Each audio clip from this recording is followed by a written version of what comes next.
Tangkapan telah pun dilakukan. Daripada 614 tangkapan, bermakna hampir 400 tangkapan telah pun dibuat dalam masa 2 hari, iaitu Khamis dan Jumaat. Dan kita percaya dengan tangkapan-tangkapan ini telah pun mengubah dari segi keadaan ataupun peratus pematuhan tersebut. Saya difahamkan, kita dimaklumkan oleh pihak polis ketika ini tahap pematuhan telah meningkat kepada 97%. Walau bagaimanapun, ramai lagi yang masih tidak patuh kepada arahan. Semalam di satu daerah sembahyang solat Jumaat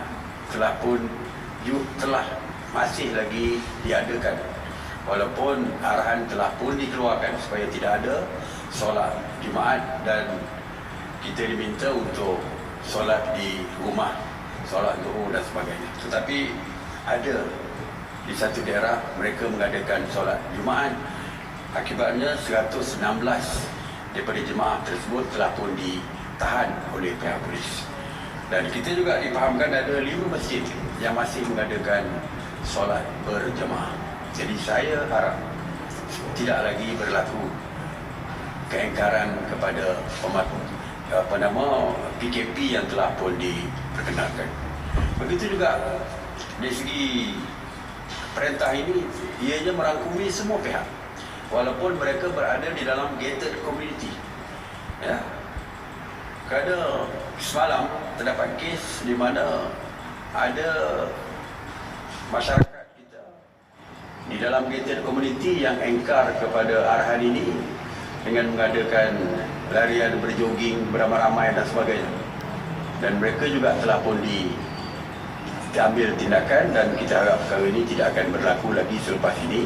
Walaupun berada di dalam gated community sekalipun, perintah ini dikenakan, tetap juga dikenakan terhadap mereka. Jadi sesiapa saja di luar, dalam gated ataupun mana-mana sekalipun, perintah ini menyeluruh kepada semua rakyat. Saya juga nak maklumkan bahawa tindakan polis dilaksanakan seperti yang saya sebutkan, iaitu semalam terdapat 1046 sekatan jalan raya dilaksanakan dengan 240,544 kenderaan telah diperiksa. Dari jumlah 240,544 kenderaan diperiksa menunjukkan bahawa masih banyak kenderaan di atas jalan raya. Hari ini saya dihantar satu video yang menunjukkan kesesakan jalan raya berlaku di ibu negara, di Selangor dan sebagainya. Jadi bermakna masih ada yang tidak patuh kepada perintah yang dikeluarkan. Walaupun sempadan telah pun ditutup, tetapi masih terdapat kemasukan warga asing melalui jalan-jalan tikus, dan pihak polis telah pun mengenal pasti jalan-jalan tikus tersebut, dan tindakan lebih tegas akan diambil oleh pihak polis untuk memastikan tidak ada lagi kemasukan warga asing melalui jalan-jalan tikus ke negara kita.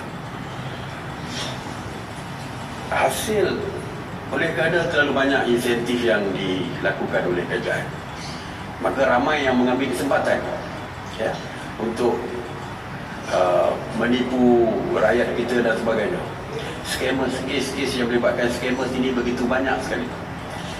Misalnya, sejak PKP dilaksanakan dan sehingga 25 Mac, PDRM telah pun membuka sebanyak 393 kertas siasatan penjualan palsu atas talian, seperti penjualan penutup mulut dan hidung yang melibatkan kerugian berjumlah dan apabila kerajaan mengumumkan boleh dilakukan pengeluaran untuk KWSP, scammers juga mengambil kesempatan untuk membuat penipuan dengan mengeluarkan tawaran-tawaran melalui media sosial dan sebagainya, yang meminta supaya mereka yang ingin mengeluarkan wang mereka boleh menghantar nombor kad pengenalan, malah nombor akaun mereka juga. Jadi saya harap supaya rakyat dan di luar sana tolong berhati-hati dengan skema-skema ini. Kalau ianya melibatkan KWSP, hubungi ataupun ikut arahan yang telah pun dikeluarkan oleh KWSP dari segi prosedur pengeluaran wang tersebut. Saya ingin menjelaskan sedikit kerana tidak ada PC baru-baru ini mengenai perintah kawalan pergerakan yang diperketatkan di Keluang, iaitu melibatkan 2 kampung pada 27 Mac, iaitu di kampung, ada dua kampung di Keluang, di Semparenggang. Ya. Kita laksanakan perintah kawalan yang lebih ketat kerana ketika itu terdapat 86 kes positif, di mana 74 daripada kes positif itu terdapat di dalam 2 kampung di Semparenggang tersebut. Dan kita telah pun mengenakan sekatan sepenuhnya di 2 kampung tersebut, iaitu kita meletakkan pihak polis dan tentera untuk mengawal pintu masuk ke kampung tersebut. Tidak ada orang luar boleh masuk ke kampung tersebut dan tidak ada orang daripada kampung tersebut boleh keluar. Kedai-kedai dan sebagainya ditutup sepenuhnya di kampung tersebut, dan pihak rela ditugaskan untuk menghantar makanan rumah ke rumah di perkampungan tersebut. Jadi kita laksanakan kawalan ketat ini kerana kes yang begitu mendadak yang didapati di 2 kampung di dalam daerah Keluang dan juga iaitu di Semparenggang tersebut. Waktu ini juga terdapat banyak berita-berita palsu yang telah pun dikeluarkan. Sehingga 27 Mac, pihak PDRM dan SKMM telah membuka sebanyak 114 kertas siasatan yang berkaitan dengan berita-berita palsu. Dari jumlah tersebut, 7 kertas siasatan berhubung dengan berita palsu kertas siasatan telah pun dibuka. Jadi saya sangat berharap, pihak kerajaan sangat berharap supaya kita tidak terpengaruh dengan berita-berita palsu ini. Apabila saya mengumumkan bahawa SOP yang baru akan dikeluarkan oleh MKN, kawalan yang lebih ketat akan dikeluarkan oleh MKN, ramai yang membuat penyebaran berita palsu mengatakan perintah berkurung akan dilaksanakan, semua kedai akan ditutup, semua pasar akan ditutup dan sebagainya. Itu saya nak perjelaskan di sini bahawa berita-berita tentang perintah berkurung, darurat dan sebagainya adalah palsu semata-mata.